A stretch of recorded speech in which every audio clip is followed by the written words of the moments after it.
Hello students, welcome to South City PCMB और मैं आपका बायोलॉजी मेंटर नागेंद्र साहू। तो माय ट्वेल्थ हम जिस चैप्टर पे चल रहे थे उस चैप्टर का नेम था principle of inheritance and variation.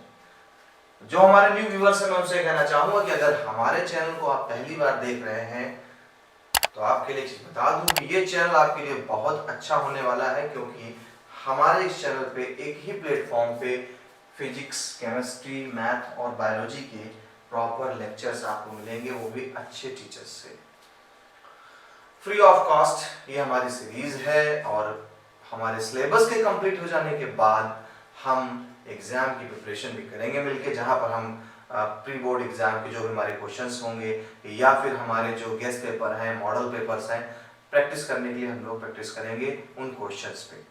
क्लासें भी थोड़ी लंबी होंगी, तो याद रखिए इस चीज को कि अगर आपने सब्सक्राइब नहीं किया तो सब्सक्राइब कर लें, और बाकी तो फिर अगर आपको वीडियो अच्छा लग रहा है तो हमें कमेंट करें, थोड़ा मोटिवेशन दें, साथ ही लाइक करें और शेयर भी करें अपने दोस्तों के साथ, सब तक पहुंचे हमारा ये लेक्चर। तो चलिए आज हम बात करेंगे टॉपिक पे जेनेटिक डिसऑर्डर्स। लेक्चर नंबर 6 है, चैप्टर काफी बड़ा है, कई लेक्चर से मुझे बांटना पड़ा क्योंकि एक ही लेक्चर में सब कुछ नहीं खत्म कर सकता था। मैं चाहता था कि आप तक डेप्थ तक नॉलेज पहुंचे, कि एकेडमिक एग्जामिनेशन के साथ साथ थोड़ा बोर्ड्स के पर्पस में भी बात हो सके, या नीट के लेवल पे भी अगर हम जाएंगे तो थोड़ा बहुत कुछ क्लूज यहाँ पे मिल जाएंगे। हालांकि उसके लिए अलग लेक्चर्स, अलग चैनल्स हैं। तो हम जो बात कर रहे हैं वो बात कर रहे हैं जेनेटिक डिसऑर्डर पे। इसके पहले एक बार अगर आपको मैं बता दूं तो हमने सबसे पहले चैप्टर स्टार्ट किया था टर्मिनोलॉजीज पे, जो कि मेंडल जी ने यूज किया था एक्सपेरिमेंट्स में। उन टर्मिनोलॉजीज में आगे चलते चले गए हम लोग। हमने मेंडल के लॉज को समझा कि इनमें क्या क्या लॉ थे।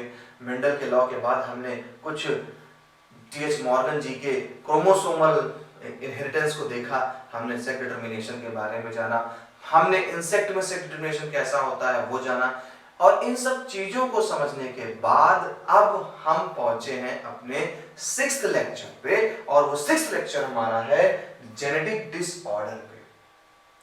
तो जेनेटिक डिसऑर्डर का मतलब क्या है? जब बात जीन्स और क्रोमोसोम की चली रही है तो क्यों ना क्यों उसकी कुछ गड़बड़ियों के बारे में भी जान लिया जाए। तो हमें आगे जाके समझ में आया कि क्रोमोसोम या जीन्स के कारण, क्रोमोसोम या जीन्स के डिस्टरबेंस के कारण कुछ डिसऑर्डर्स भी क्रिएट होते हैं।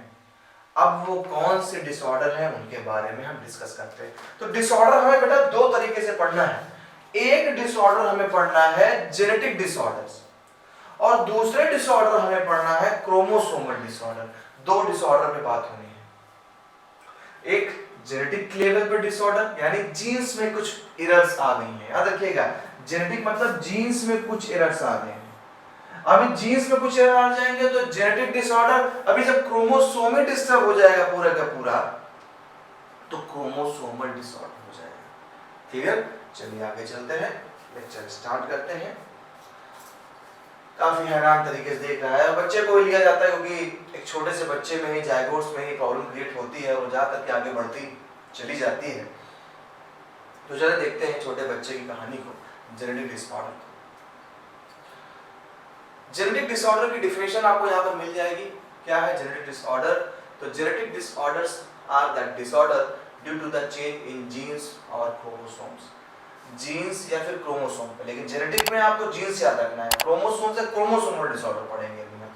चलिए, जेनेटिक डिसऑर्डर को हमने दो पार्ट में डिवाइड कर दिया। जेनेटिक डिसऑर्डर वो डिसऑर्डर है जो डिसऑर्डर नॉर्मल मेडिसिन से तो भाई नहीं सही किए जा सकते, क्योंकि आपके जीन्स में एरर्स हैं, आपके क्रोमोसोम में एरर्स हैं। तो इनको सही करने से पहले इनके बारे में समझ लें। तो जेनेटिक डिसऑर्डर हमने दो पार्ट में कैटेगराइज कर दिया, Mendelian disorder and chromosomal disorder. जो जेनेटिक डिसऑर्डर है उसमें मेंडेलियन डिसऑर्डर हमें यह बताता है भाई कि आपके जीन्स में, जैसे शायद आपको याद हो, आपने पढ़ा है पॉइंट म्यूटेशन के बारे में, आपने पढ़ा है पॉइंट म्यूटेशन के बारे में। पॉइंट म्यूटेशन के बारे में आपने पढ़ा है कि क्या है जब एक नाइट्रोजनस बेस पेयर अगर डिस्टर्ब कर रहा है तो पॉइंट म्यूटेशन था। वही पॉइंट म्यूटेशन हमारे मेंडेलियन डिसऑर्डर को जाहिर करता है। तो एक जीन्स में गड़बड़ी हो जाए, उसके कारण कोई डिसऑर्डर हो, आप नाम देंगे उसे मेंडेलियन डिसऑर्डर। मेंडेलियन डिसऑर्डर में हमें कुछ डिसीज के बारे में पढ़ा, जैसे एग्जांपल है haemophilia, sickle cell anaemia, colour blindness, phenylketonuria, thalassaemia, cystic fibrosis. अब रही आपके बोर्ड की बात करूं तो बोर्ड में आप अगर जाएंगे तो सबसे पहले आपने जो सबसे ज्यादा पूछा जाने वाला क्वेश्चन है वो रहा आपका सिकल सेल एनीमिया। एंड मैं सब पे बोर्ड राइट कर रहा हूं जिससे आपको समझ में आ जाए।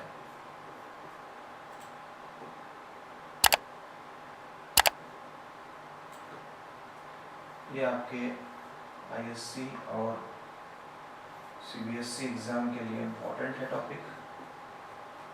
क्या है वो टॉपिक? वो टॉपिक आपका है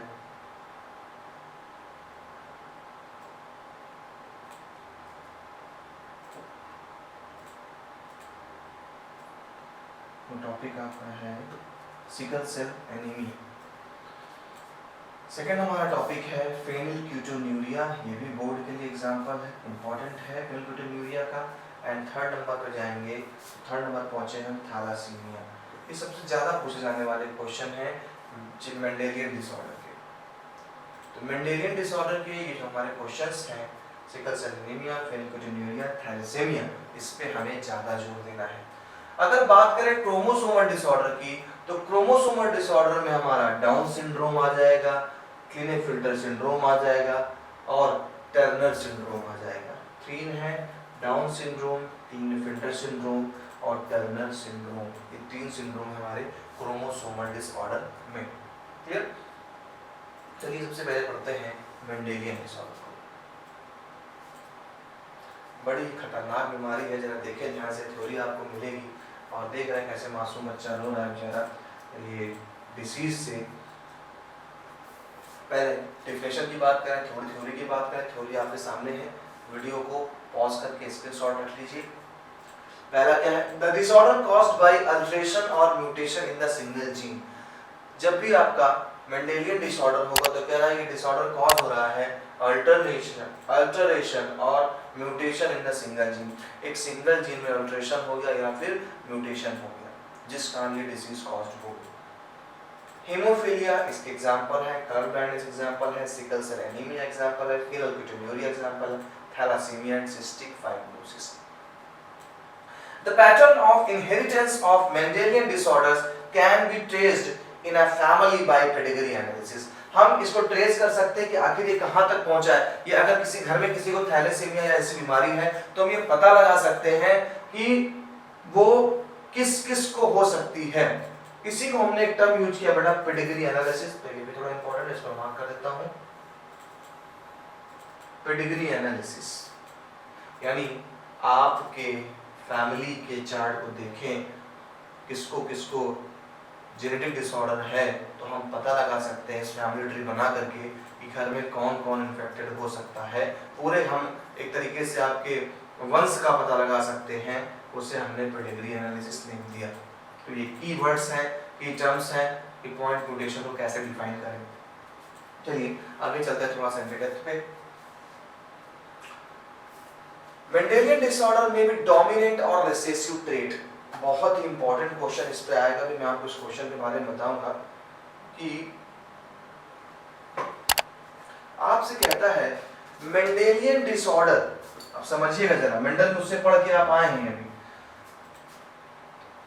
तो मेंडल में क्या पढ़ा आपने कि डोमिनेंट एक चीज होती है जो अपने आप को हावी रखे। अगर दो जीन होते हैं, एक कैपिटल टी है एक स्मॉल टी है, तो कैपिटल टी हमेशा डोमिनेंस रहेगा। तो कह रहा है कि जो मेंडेलियन डिसऑर्डर है ये डोमिनेंट जीन भी हो सकता है और रिसेसिव जीन भी हो सकता है। अब डोमिनेंट हुआ तो क्या, अब आपसे बात आती है सर दो चीजों को अलग क्यों बोले? अरे दो चीजों को अलग बोलना जरूरी है। अगर डोमिनेंट कह रहा है कि अगर एक भी जीन पहुंच गया, अगर डोमिनेंट है तो वो तुरंत उसे इफेक्टिव कर देगा। अगर एक भी जीन है तो उसे इफेक्टिव कर देगा। और अगर रिसेसिव है तो उसको दो जीन चाहिए। आपने पढ़ा है कभी भी स्मॉल टी, अकेला स्मॉल टी प्लांट को ड्वार्फ नहीं कर सकता, प्लांट की डॉर्फिन्स के लिए 2 स्मॉल लेटर के जीन्स की जरूरत पड़ेगी। वही कह रहा ये जो बीमारी है, जेनेटिक डिसऑर्डर है, जो मेंडेलियन डिसऑर्डर है, जेनेटिक डिसऑर्डर कह लीजिए, कह रहा ये जो डिसऑर्डर है ये डोमिनेंट भी हो सकती है और रिसेसिव भी हो सकती है। ठीक है भाई।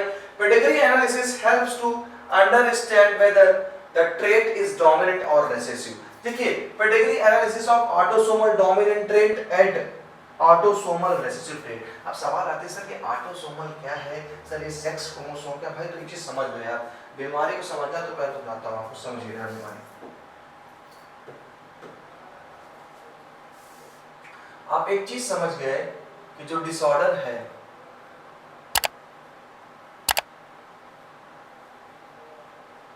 जो डिसऑर्डर है ये डिसऑर्डर 2 टाइप का है। एक आपका है डोमिनेंट,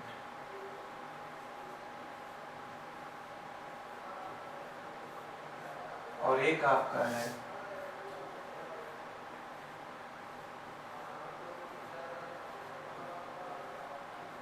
रिसेसिव। एक जो डिसऑर्डर है एक डोमिनेंट है और एक रिसेसिव है। डोमिनेंट जो जीन है कह रहा है ये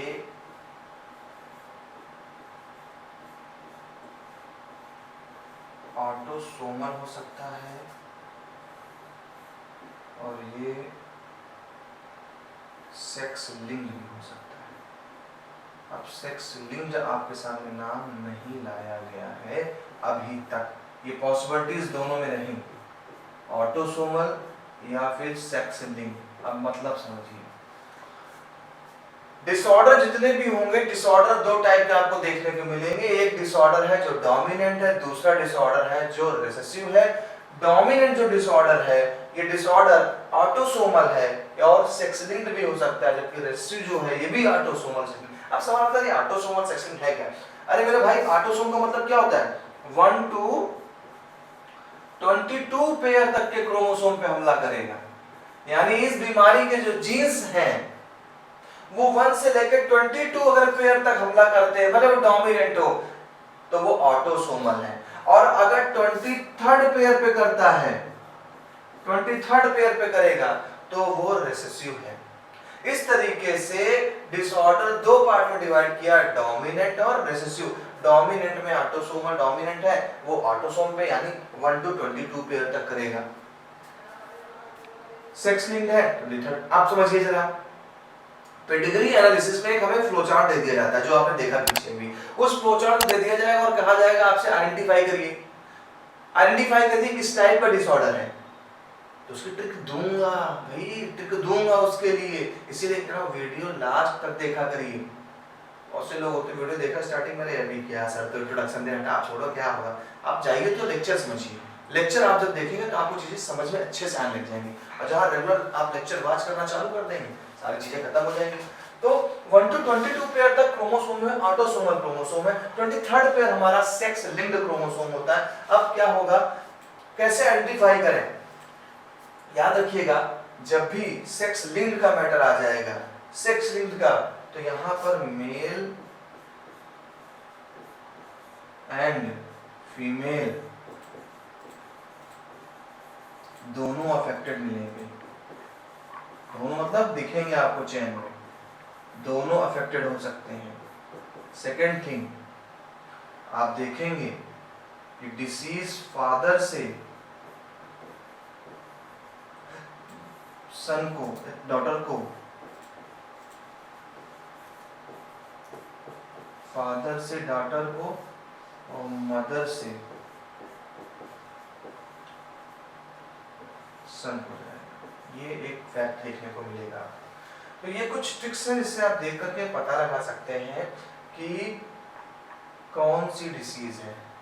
अच्छा, दूसरी बात, ये तो आप सेक्स लिंक्ड और ऑटोसोमल पता लगाएंगे, डोमिनेंट रिसेसिव कैसे पता लगाएंगे? जब आप देख लीजिएगा कि मदर, ये सर्कुलर में मदर को शो करते हैं, मदर आपको अफेक्टेड नहीं दिख रही है, ये फादर है। फादर भी आपको अफेक्टेड नहीं दिख रहे हैं, लेकिन होने वाले बच्चों में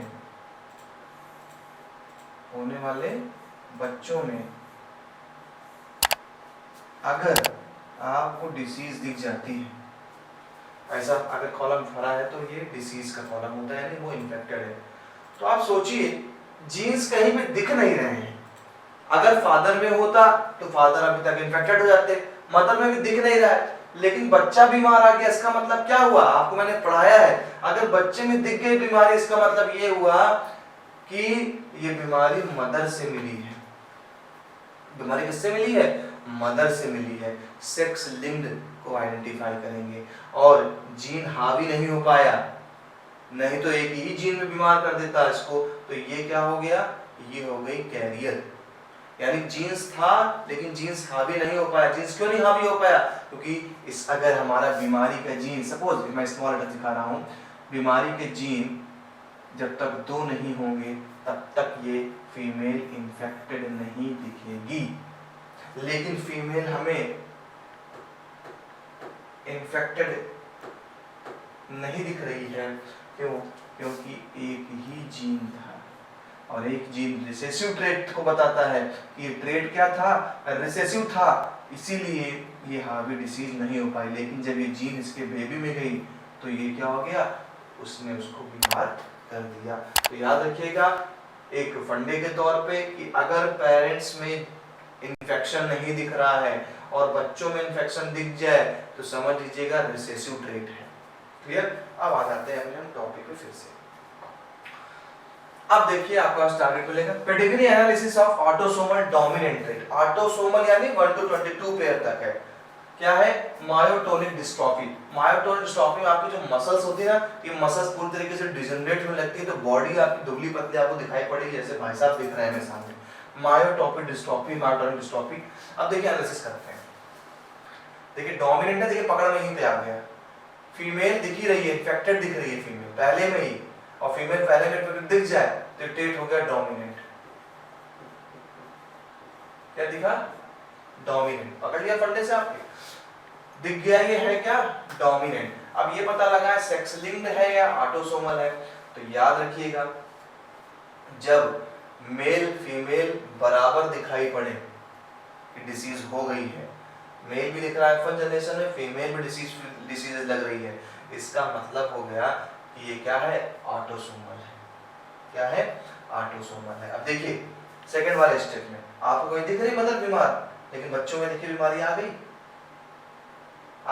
मेल फीमेल दोनों इन्फेक्टेड है, इसलिए क्या हो गया, ऑटोसोमल हो गया। और मदर में जो बीमारी दिखने थी, दोनों पेरेंट में बीमारी नहीं दिख रही है, बीमारी आई कहां से, इसका मतलब वो जीन रिसेसिव था, दबा हुआ था, जीन रिसेसिव था, दबा हुआ था, लेकिन बाद में वो क्या हो गया, जैसे ही दूसरे बच्चे पहुंचा वो डोमिनेंट हो गया। इसलिए याद रखिएगा इस चीज को कि जब पेरेंट्स में नहीं दिख रहा है तो डिसीज रिसेसिव है, और पेरेंट्स में दिख जाए डोमिनेंट है।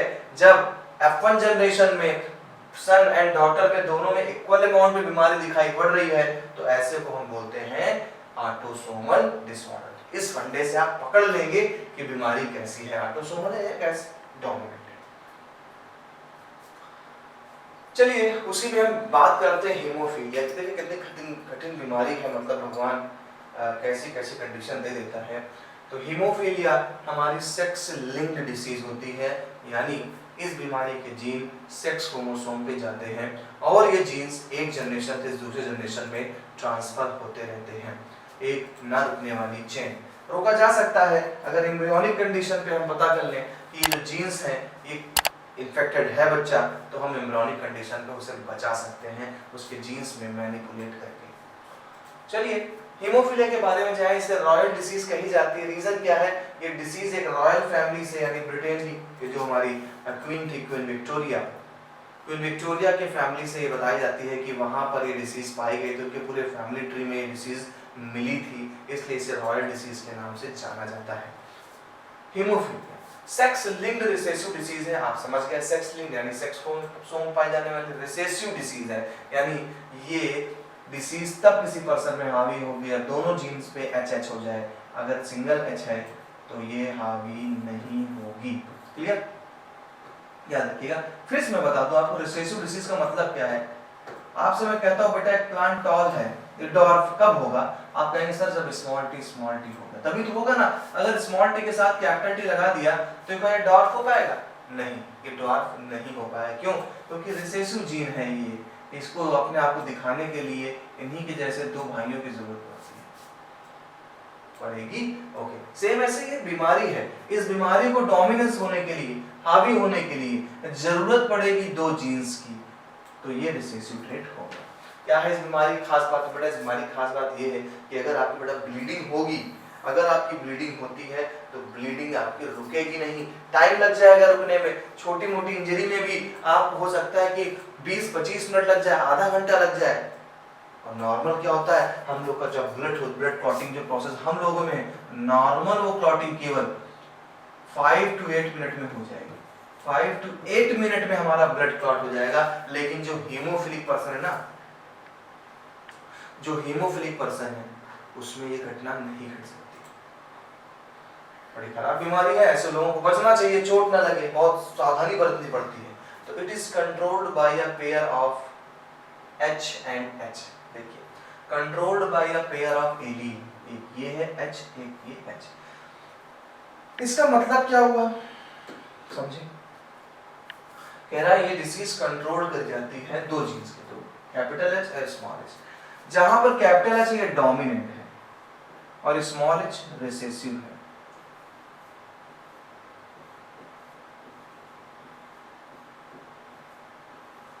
क्या है? रिसेसिव है। यानी ये बीमारी रेसेसिव डिसीज की है। कोई बीमार तब होगा जब उसके जाइगोट में ये दोनों जीन पहुंचे, तब वो हेमोफिलिक होगा, अदरवाइज वो हेमोफिलिक नहीं होगा। क्यों? क्योंकि ये रिसेसिव जीन है। H is normal allele and H is responsible for haemophilia, जैसे कि मैंने बताया। अब देखिए एक चार्ट देखिए, ये जो आप देख रहे हैं ये 23rd पेयर को शो किया जा रहा है। ये जो शो किया जा रहा है बेटा, जो शो किया जा रहा है 23rd पेयर ऑफ क्रोमोसोम।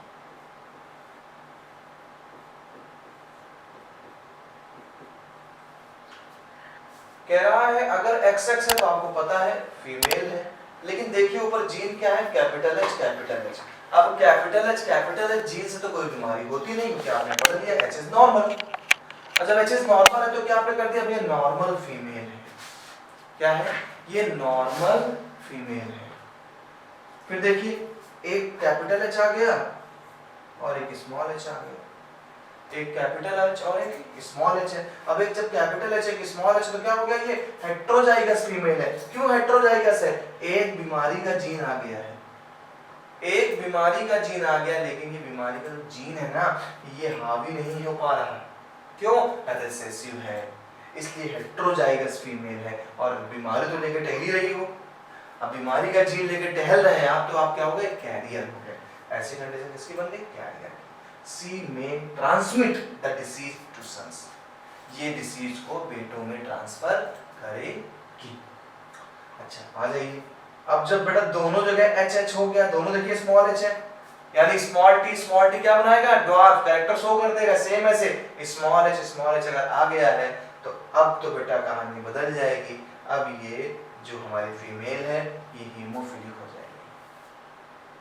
क्या हो जाएगी, हीमोफिलिक। नेक्स्ट कंडीशन देखिए बेटा, एक्स वाई, आप जानते हैं एक्स वाई क्या होता है, मेल होता है। एच है जीन, ये तो नॉर्मल जीन है, तो बेचारा नॉर्मल मेल है, कोई दिक्कत नहीं है, नॉर्मल मेल है। लेकिन एक्स के ऊपर स्मॉल एच लिखा है, अब गड़बड़ा गया। स्मॉल एच तो बीमारी करता है, तुरंत ही चट से बीमार हो गया। यहाँ पर कैरियर का कोई सीन नहीं है। क्यों? सवाल उठेगा सर कैरियर क्यों नहीं बन रही है? तो बेटा कैरियर इसलिए नहीं बन रही क्योंकि एक्स वाला क्रोमोसोम इनके पास नहीं है और इसका दूसरा जीन एक्स पे होता है। अगर एक्स दूसरा होता तो शायद ये बच जाते, क्योंकि उसमें नॉर्मल जीन होता तो बचा देता। लेकिन मेल्स में नॉर्मल जीन्स वाला है ही नहीं है, मेल्स में वाई होता है। यहाँ पर देखो दोनों में क्या है, एक्स एक्स है।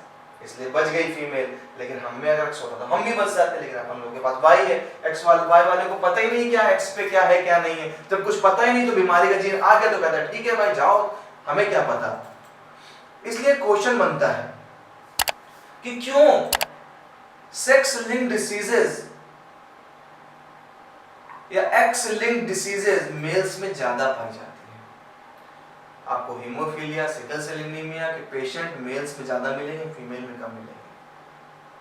क्यों? क्योंकि फीमेल में बीमार होने के लिए उनके दोनों क्रोमोसोम पे एचएच पहुंचना चाहिए, तब तक बीमार नहीं होंगी।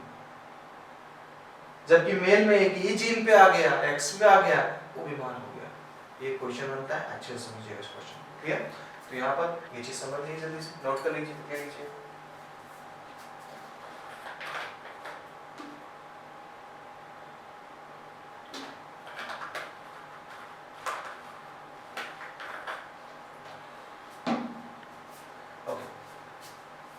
तो आपने नोट कर लिया होगा, ठीक है? अब आगे बढ़ते हैं।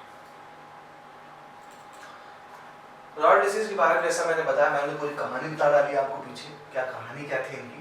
अब आप थ्योरी पे चले जाए। देखिए, in females haemophilia is very rare because it happens only when mother is at least carrier and father haemophilic. कोई भी मतलब फीमेल तभी बीमार होगी जब उसकी मदर कैरियर हो, फादर को डिसीज हो, तभी हो पाएगी, नहीं तो कोई नहीं पाएगी। तो ये तो रेयर केस है ना यार। अब हीमोफीलिया मुझको है, जरूर थोड़ी ना कि जिससे मेरी मैरिज होगी उससे मेरी हीमोफीलिया, तो रेयर बात है। और कोई टेस्ट लेके बैठता नहीं कि नहीं हम जेनेटिक टेस्ट लेके बैठे कि हाँ भाई जिससे मेरी मैरिज हो रही है उससे हीमोफीलिया है कि नहीं। तो ये एक चांस की बात है, तभी फीमेल्स में बाई चांस होगा कि जब फादर इन्फेक्टेड है, यानी फादर के पास, फादर बीमार है, उनके पास जीन है और मदर भी कैरियर हो, तब कहीं जब फीमेल बनेगी तो वो डिसीज हीमोफिलिक होगी। अदरवाइज अगर फादर के पास नहीं है जीन्स, फादर के पास जीन्स नहीं है तो वो हमारी फीमेल देखिए बन पाएगी, नहीं बन पाएगी। फादर के एक्स आया, वहां पे जीन ही नहीं है तो फीमेल क्या रहेगी, कैरियर ही बनी रहेगी बेटा। तो इसलिए हमने पहले बता दिया आपको कि क्यों फीमेल्स ज्यादा नहीं होती हैं, मेल ज्यादा ग्रसित होते हैं। ठीक है, तो Queen Victoria was the carrier of hemophilia, so her family pedigree shows many hemophilic descendant. In queen Victoria हमारी जो थी वो कैरियर थी और इसके कारण बीमारी फैलती गई। इनकी पूरी फैमिली में लोग कहीं ना कहीं से हीमोफिलिक होते रहे। क्लियर? चलिए बढ़ते हैं आगे। दूसरी डिसीज बेटा हमारे पास आती है कलर ब्लाइंडनेस। कलर ब्लाइंडनेस का मतलब ये बोर्ड के लहजे से अगर देखें, बोर्ड के बिहाफ पे देखें तो ये बीमारी थोड़ा कम पूछी जाती है, लेकिन नॉलेज रखनी चाहिए बोर्ड का, कहाँ से क्या टपक पड़े तैयार है उसके लिए। देख, कलर ब्लाइंडनेस की मतलब है तो बात आ गया कलर को ना पहचानने वाला। तो ये भी एक सेक्स लिंक डिसीज होती है। एक्स देखिए, एक्स लिंक क्यों लिखते हैं? इसके जीन्स कहाँ पाए जा रहे हैं? एक्स क्रोमोसोम पे पाए जा रहे हैं। कहाँ पाए जा रहे हैं? इसके क्रोमोसोम एक्स पे पाया जा रहा है, इसलिए बोले इसको X linked disorder due to the defect in the either red और ग्रीन कोन। रेड एंड बड़ा ग्रीन कोन सेल्स आपकी होती है, जो कोन सेल्स आपकी आंखों को कलर बताती हैं। दो टाइप की सेल्स हैं आपकी रेटिना में, rod cells and cone cells. Rod cell का फंक्शन है भाई डिम लाइट में दिखाना तुमको, कोन सेल्स का फंक्शन है ब्राइट लाइट में दिखाना, कलर प्रोवाइड कराना। तो कौन सेल्स हमें जब कलर बता रही थी रेड ग्रीन और सब, तो भैया कह रहा है कौन सेल्स में कुछ डिफेक्ट आ गया, और कुछ डिफेक्ट आने के कारण क्या हो गया कि रेड ग्रीन कलर में आप डिफरेंशिएट नहीं कर पाओगे। It is due to mutation in some genes, X chromosome में कुछ म्यूटेशन हो गया, चेंज हो गया। It occurs in 8% of males and only 0.4% of females। 8% mails में देखने को मिलेगा, फीमेल्स फिर वही बात, फीमेल बची रह जाती है 0.4%। This is due to the genes are X linked. X linked genes पे इसलिए गड़बड़ी फैल रही है। अब सोचो वाई लिंक्ड पे हो जाए तो फीमेल तो कभी डिफेक्ट होगी ही नहीं। होती है बीमारी जिसमें केवल जीन्स वाई पे पाया जाता है, सेक्स क्रोमोसोम पे वाई पे पाया जाता है तो वाई लिंक्ड हो जाता है। जैसे बीमारी बता दूं आपको, हमारे सिलेबस में है नहीं बट नॉलेज के लिए ले लीजिए। वाई के जीन्स जब कुछ पाई जाती है बीमारी तो उसको बोलते हैं, हम एक बीमारी का नाम है हाइपरट्राइकोसिस। Hyper trichosis. बेटा इसमें कान के बाल बड़े हो जाते हैं। कभी भी किसी ने देखे होंगे अपने दादा ग्रैंडफादर के कान पे बाल बड़े रहते हैं, नाक पे बाल बड़े रहते हैं, लेकिन कभी दादी में नहीं देखने को मिलेगा, क्योंकि इस बीमारी के क्रोमोसोम केवल वाई के जीन केवल वाई क्रोमोसोम पे होते हैं और फीमेल में वाई होने का सवाल नहीं, क्योंकि वाई आ गया तो मेल हो गया। तो ये भी इसकी बीमारी है, समझिए। तो कह रहा 8% मेल से पाई जाती है एंड ओनली 0.4% ऑफ फीमेल्स, और फीमेल में केवल 0.4%। This is due to the genes are X linked. Can you read the number of in this the figure? If no, you may have color blindness. अगर आप number नहीं पढ़ पाते तो आप देख लीजिए कि आपको कलर ब्लाइंडनेस है। जरा देखिए इसमें ध्यान से, आप देख पा रहे हैं क्या नंबर लिखा हुआ है?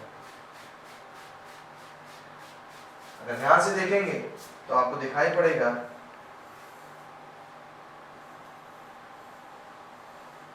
74। और नहीं देख पाएगा तो आप समझ जाइए भाई आपको कलर ब्लाइंडनेस है। क्या है? 74 है। आगे बढ़ते हैं। कलर ब्लाइंडनेस का भी सेम वही है जैसे सेक्स लिंग में हम पढ़ते चले आए हैं। जैसे कि हम देखिए एक क्रॉस आप समझे, ये कैरियर वुमेन है, ये नॉर्मल मैन। नॉर्मल मैन तो हम थोड़ा सा चलो नॉर्मल मैन है, कलरफुल है बेचारा, नॉर्मल मैन। कैरियर वुमन का मतलब क्या हुआ? कैरियर वुमन में ये घटना घटेगी, सिर्फ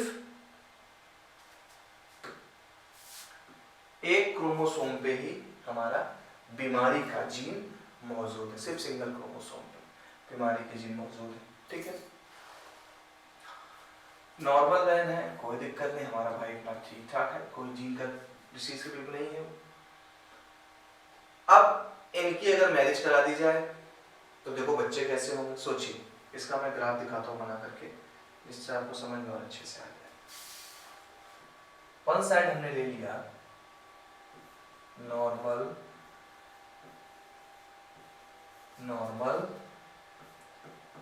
मेल, अदर साइड में ले लिया कलर ब्लाइंड फीमेल। अगर नॉर्मल मेल लिया है आपने तो आप उसके लिए घबराए नहीं, सिर्फ एक्स वाई राइट कर दे, नॉर्मल है। अगर आप कलर ब्लाइंड लेते हैं तो सिंपल सी बात है कि फीमेल में दोनों में हो जाएगा, सी और सी। चलिए इनकी मैरिज कराएंगे, देखिए F1 जनरेशन में कैसे आपको मिलते हैं बच्चे। तो पहले हम क्रॉस कराते हैं, रिजल्ट बाद में ऐड करेंगे।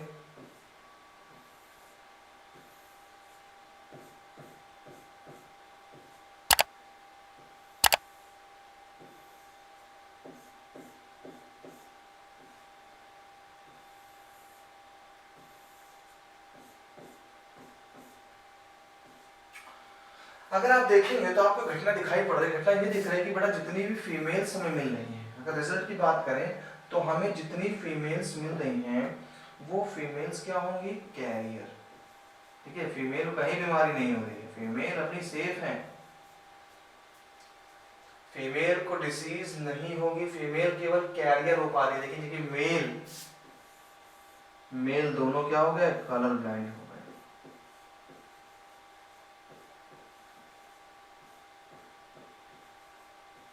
मेल दोनों कलर ब्लाइंड हो गए। क्या प्रूफ हुआ कि जो डिसीज है वो फादर से सन में जाती ही नहीं है। सेक्स लिंक डिसीजेस में डिसीज मदर से सन में जाती है और फादर से डॉटर में पहुंचेगी। अगर यही एक जीन फादर के पास लगा होता अभी सबको भी कलर ब्लाइंड, देखो अभी एक लगा होता जीन यहाँ पर सी वाला, ये सब मर जाते। तो इसी को क्रिस क्रॉस इनहेरिटेंस कहते हैं, यही एक पेडिग्री है हमारे हेमोफीलिया की। चलिए वही चीज यहाँ समझाई गई है। अब देखिए the son of heterozygous theory आपके सामने है। 50% चांस होंगे अगर एक वुमेन कैरियर है, आज 50% चांस होते हैं बीइंग कलर ब्लाइंड, वो 50% चांस है कलर ब्लाइंड हो सके अगर उसको कहीं जीन मिल जाएगा तो। A daughter will be color blind only when mother is at least a carrier and father is color blind, जो मैंने पीछे बताया। एक फीमेल तभी कलर ब्लाइंड हो पाएगी जब उसकी मदर कैरियर हो और फादर को बीमारी 100% हो, तभी वो कैरियर बन पाएंगे। तो ये इनहेरिटेंस थी हमारी कलर ब्लाइंडनेस की।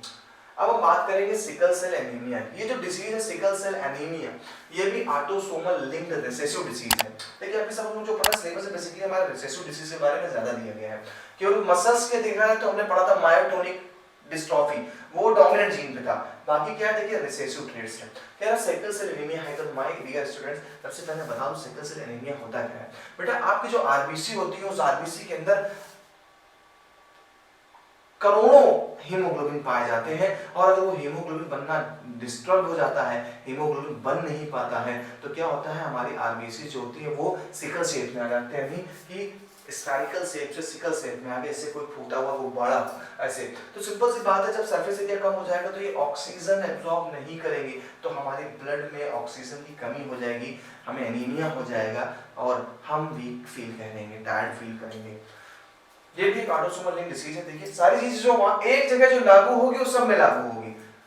यहां पर भी बीमारी तभी होगी जब दोनों क्रोमोसोम पे जीन्स होंगे, फीमेल में दोनों क्रोमोसोम पे जीन्स होंगे, लेकिन मेल में एक ही घटना घटा दे। क्यों? क्योंकि मेल के पास दो एक्स ही नहीं है, उसके 23rd पेयर पे एक्स एंड वाई है। It can be transmitted from parents to the offspring when both the parents partners are carrier for the gene. The disease is controlled by a pair of allele HBA, HBS. अगर HBA है, ये जो condition है, तो आप बचे रहेंगे, लेकिन अगर HBS और HBS पहुंच गया तो आपको बीमारी हो जाएगी। होमोजाइगस डोमिनेंट देखिए क्या है homozygous dominant, HBA, HBA normal condition होगा, A जीन डोमिनेंट है, पढ़ क्या रहा है, ये क्या है देखिए रिसेसिव ट्रेट है। एस तभी बीमारी फैलाएगा जब दोनों जीन्स पे होगा, देखिए दोनों क्रोमोसोम पे होगा। अभी यहाँ क्या होमोजाइगस डोमिनेंट है, नॉर्मल है, ये तो वैसे भी नॉर्मल है। हेटेरोजाइगस में भी देखिए नॉर्मल कैरियर हो गया, लेकिन बीमारी नहीं हुई, क्यों? क्योंकि ए डोमिनेंट है। लेकिन नेक्स्ट स्टेप में क्या हुआ, HBS HBS आ गया, क्यों? रिसेसिव ट्रेट है, अफेक्टेड है, दो रिसेसिव साथ में मिल गए, दो रिसेसिव साथ में हो गए तो अफेक्टेड हो गई। जैसे दो स्मॉल टिगर आ गए तो प्लांट को ड्वार्फ होना ही है। क्लियर? ये होता है। अब देखिए इसमें क्या हम कैरेक्टरिस्टिक समझते हैं,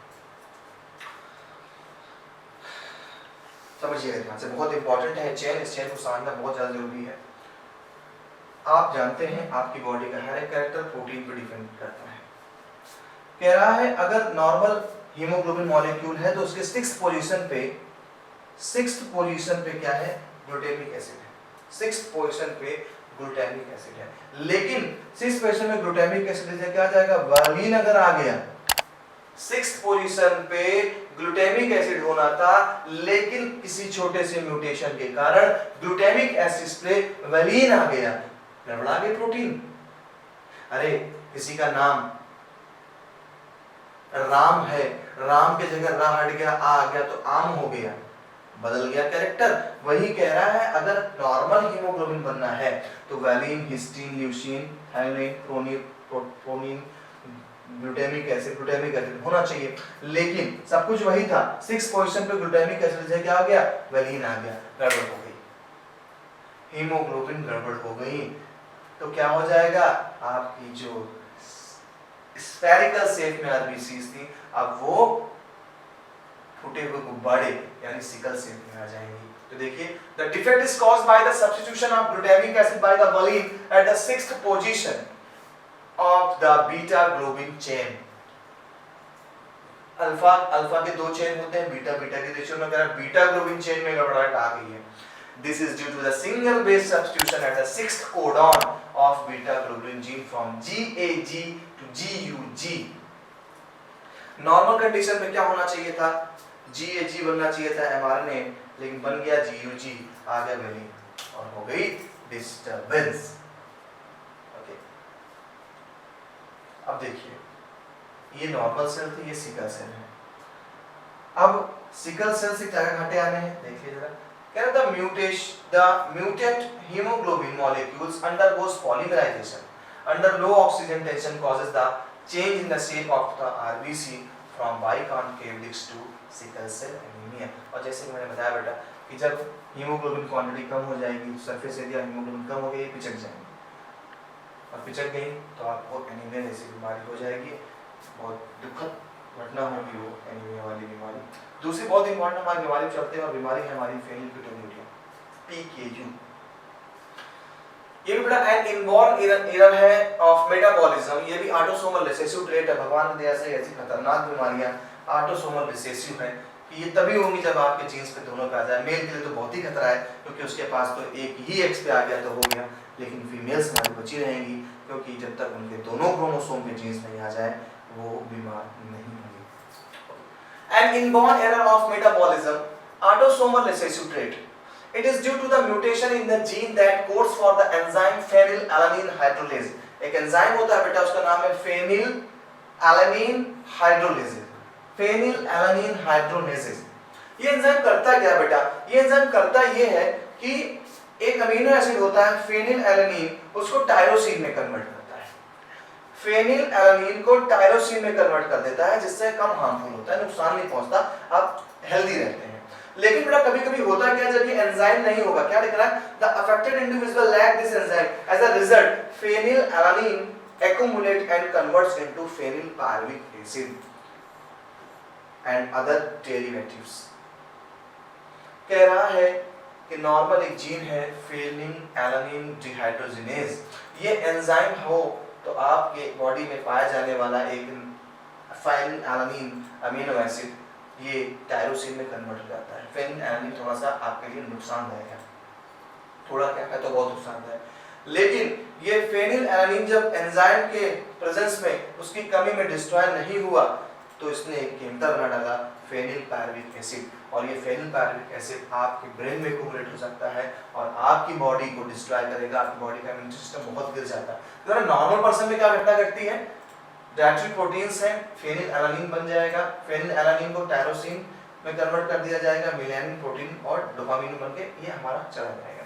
लेकिन अगर फेनिल डिहाइड्रोजिनेज नहीं है तो फेनिलपायरुविक एसिड बन जाता है और आपको बीमारी हो जाती है फेनिलकेटोन्यूरिया, एक तरीके का मेंटल रिटार्डनेस होगा फेनिलकेटोन्यूरिया। मैंने चर्चा किया है, इस टॉपिक का चर्चा मैंने किया है आपसे, मैं टॉपिक बता दूं आपको, वो टॉपिक था प्लियोट्रोपी। एक सिंगल जीन कई चीजों को अफेक्ट करता है, क्या अफेक्ट करेगा?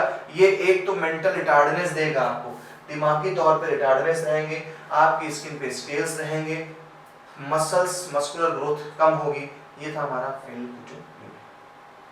तो काफी कुछ हमने जान लिया आज के अपने इस लेक्चर में मेंडेलियन डिसऑर्डर में।